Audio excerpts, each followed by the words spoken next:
Magandang umaga mga kahuan, narito na ating weather update today. Ngayon na araw ng Lunes ay asahan pa rin natin na magiging maganda at maliwas sa panahon sa buong bansa. Asahan pa rin natin ang malinsangan na panahon.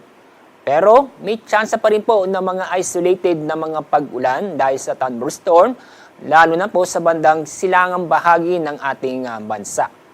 Base sa ating latest image mula sa Himawari, inyong makikita, easterlies, ito yung mainit na hangin galing sa dagat Pasipiko ang nakakaapekto sa buong bansa. At yung mapapansin, itong makakapan na ulap sa may bandang south ng Mindanao o sa may south ng Parline, yan po ay ITCZ or Intertropical Convergence Zone. Kasalukuyan, hindi ito nakakaapekto sa ating bansa. At wala pa rin tayong binabantayan na low pressure area o bagyo sa loob ng Philippine Area of Responsibility at din po sa Dagat Pasipiko. Dahil sa mainit na panahon, mataas pa rin ang temperatura ngayong araw na aabot ng 35 degrees Celsius sa Metro Manila.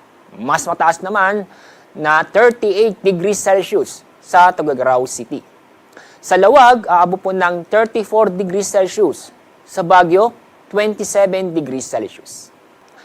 Dako tayo sa ibang bahagi ng ating bansa.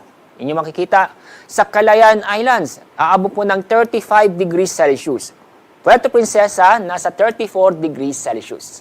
Sa mga kababayan po natin, sa Metro Davao, ngayong araw, aabot po ng 34 degrees Celsius. Ang araw sisikat mamaya pong 5:31 ng umaga.